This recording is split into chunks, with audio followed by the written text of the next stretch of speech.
Historia de la pedagogía, sección 53, tercera parte, del Renacimiento a Kant. 5. Reforma y contrarreforma. 33. Consecuencias político-educativas de la Reforma Protestante. 34. Dos grandes educadores protestantes, Storm y Trotzendorf. Esta es una obra de los maestros Abagnano y Bisalbergi. 33. Consecuencias político-educativas de la Reforma Protestante. Vemos, pues, que el principio de libertad de conciencia encontró drásticas limitaciones entre los mismos reformadores, quienes, por obra del mismo Lutero y de Felipe Melanchthon, por una parte, y de Calvino por la otra, elaboraron nuevos conjuntos de dogmas. Pero no se trataba solo de diversidades dogmáticas. Por ejemplo, Calvino como Zwinglio reconocen a los sacramentos solo un valor simbólico conmemorativo, sino de movimientos que tenían como base diferentes fuerzas sociales. Lutero, entre otras cosas, por reacción a las agitaciones sociales involuntariamente provocadas entre la pequeña nobleza, los campesinos y más tarde los anabaptistas, así llamados porque rebautizaban a sus adeptos, por considerar como válido solo el bautismo conscientemente recibido en edad adulta, se apoyaba cada vez más en los poderes políticos constituidos, es decir, en los príncipes, y en cierta medida en las acaudaladas oligarquías financieras de las ciudades renanas y hanseáticas. Se explica su reconocimiento del origen divino del poder político, al que atribuía al mismo tiempo el preciso deber de ocuparse de la organización eclesiástica y, como se verá más adelante, de la educación del pueblo. No sin razón, el luteranismo se difundió por zonas y reinos de estructura feudal, Alemania y los países escandinavos, así como también en Polonia, Moravia, Hungría, Transilvania, de los que, sin embargo, fue erradicado velozmente por la contrarreforma. Calvino carecía de poderes políticos organizados en que apoyarse, en vista de lo cual vióse obligado a disciplinar y explotar al máximo las capacidades de autogobierno de la pequeña y media burguesía. En Ginebra no había prácticamente una gran burguesía. Que consiguiese su intento fue de importancia decisiva para la historia de la humanidad. El calvinismo se difundió rápidamente entre las burguesías urbanas de otros países, Renania, Países Bajos, Escocia, Inglaterra, y más tarde las colonias inglesas de América, ligado siempre a formas de autogobierno político-administrativo.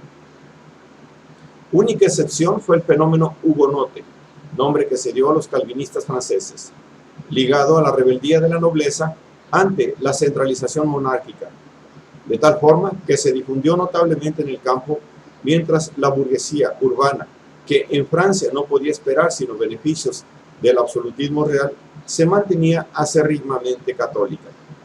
En general, puede decirse que Lutero formó buenos súbditos, Calvino buenos ciudadanos. Esta importante diferencia en el espíritu que animaba a las dos principales ramas reformadas no debe ocultarnos la sustancial identidad de las consecuencias de la Reforma Protestante, por lo que se refiere a las instituciones escolásticas, o sea, que constituyó un impulso decisivo hacia 1. La afirmación del principio de la instrucción universal. 2. La formación de escuelas populares destinadas a las clases pobres, en todo diversas de las escuelas clásicas de las clases ricas. 3. El control casi total de la instrucción por parte de autoridades laicas. Y 4. Una creciente fisonomía nacional de la educación en los diversos países. Se trata, como se ve, de características que serán típicas de las escuelas europeas casi hasta nuestros días, y por lo tanto, convendrá que nos detengamos a examinar su génesis. Como es sabido, una de las primeras consecuencias del movimiento luterano fue la supresión de las órdenes religiosas y la confiscación de los bienes eclesiásticos por los príncipes y los feudatarios más potentes. Un sinnúmero de escuelas de religiosos dejaron de funcionar en el preciso momento en que la afirmación del principio de la libertad de conciencia y del sacerdocio universal exigía que todos y cada uno de los creyentes estuviesen en condiciones de leer e interpretar directamente las Sagradas Escrituras.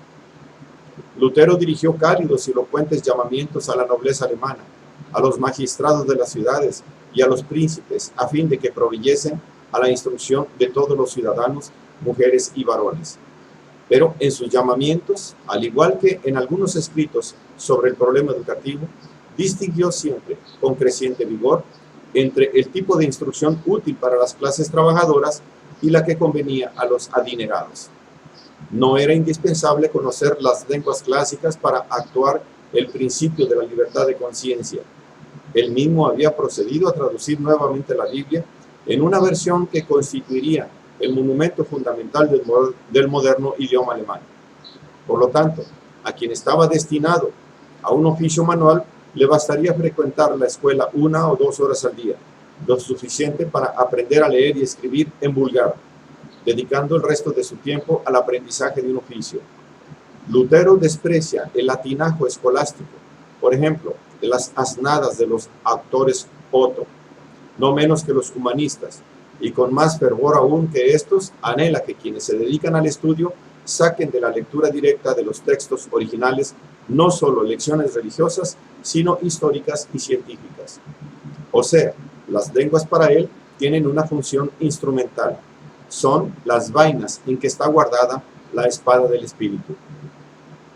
De tal forma, mientras Lutero promueve la creación de nuevas escuelas populares de carácter práctico y en lengua vulgar, tiende a reformar, en el sentido de una mayor seriedad de contenido, la ya tan difundida escuela humanística.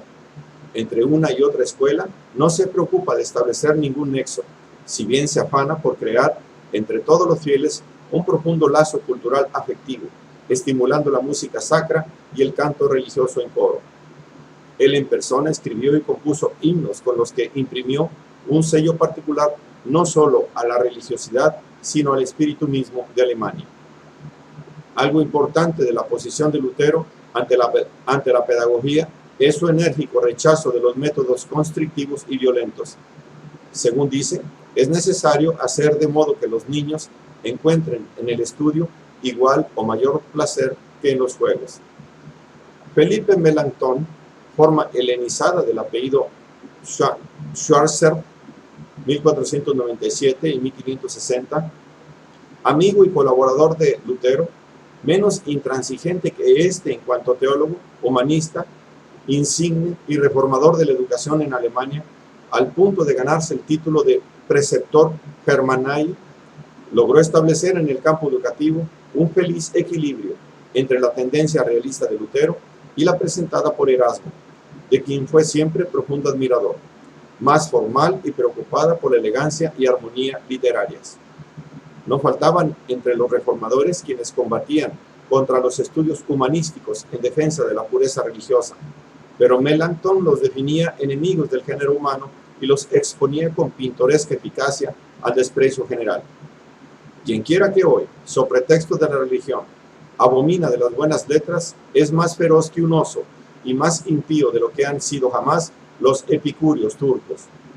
A Melanchthon se confió la nueva organización eclesiástica y escolástica de Sajonia, 1528, así como la reorganización de los estudios de la Universidad de Wittenberg, 1536, y cuidó personalmente de un pequeño contubernium de tipo italiano que preparaba estudiantes para los estudios universitarios. El ejemplo de Sajonia, así en lo referente a las escuelas populares como a las humanísticas de tipo medio y a los estudios universitarios, fue muy imitado en Alemania bajo la égida de las autoridades estatales y municipales. Por el contrario, las escuelas pensión casi no tuvieron importancia y en la mayoría de los casos adoptaron la forma de escuelas para príncipes muy exclusivas, donde se educaba a los vástagos de la alta nobleza. También en Ginebra se preocupó Calvino por organizar en formas diversas la educación popular y la clásica humanística, para la cual fundó el Collège de la Rive, con la insigne colaboración de Maturino Cordier, ex maestro del Collège de Guyenne, de Burdeos, Más tarde, algunas ciudades calvinistas en los Países Bajos siguieron el ejemplo en ambas direcciones. También en los otros países protestantes del norte, las autoridades laicas se sienten llamadas a ocuparse directamente de las escuelas. Será un pequeño estado alemán, el Saxe-Gotha, el primero en decretar la instrucción obligatoria, 1642.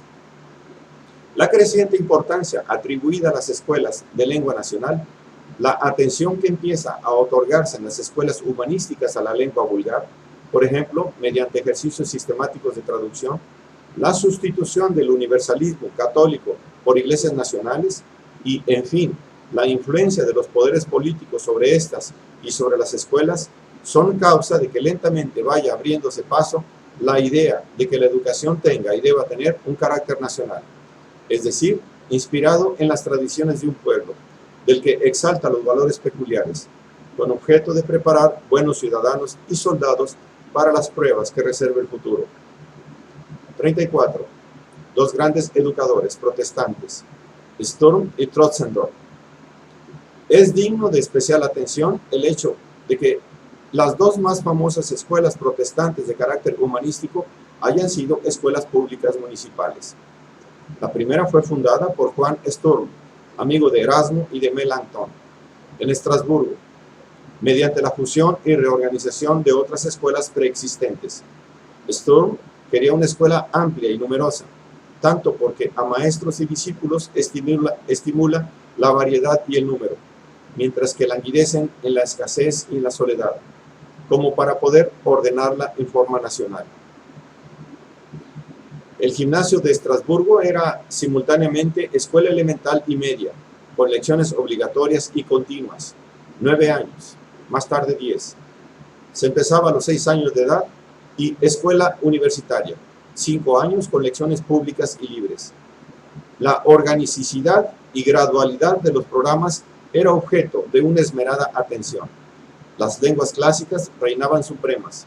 La organización de las clases y de los horarios era perfecta, no obstante que el número de alumnos tocase en ocasiones la cifra de 1500. En su parte no universitaria, que se transformó más tarde en una universidad propiamente dicha, el gimnasio de Estrasburgo sirvió de modelo a una gran parte de las escuelas humanísticas protestantes de Alemania, pero también a las escuelas humanísticas promovidas en la Europa católica por los jesuitas.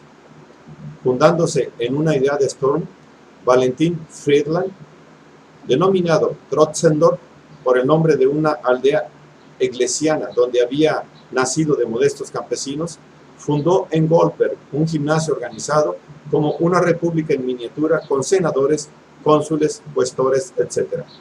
Trotzendorf era el dictador, pero concedía a sus alumnos, provenientes de todas las clases sociales, una amplia autonomía que se resolvía en formas de un efectivo autogobierno. Los ecónomos atendían a los alojamientos, los éforos a los comedores, los cuestores a todo lo concerniente a las lecciones. Los culpables de infracciones eran remitidos al Senado, compuesto por 12 miembros, y se podían defender preparando y pronunciando un discurso en latín. El principio, tomado de Lutero, que inspiraba a Trotzendorf, era hacer al estudio más vivo y atractivo que los juegos, pero el rasgo más original de su creación era que se proponía hacer que, de las actividades sociales de los alumnos, surgiera la exigencia de una disciplina y de una ley libremente impuesta y respetada. También los métodos de Trotzendorf eran respetados libremente por protestantes y católicos, aunque casi siempre en formas parciales y exteriores.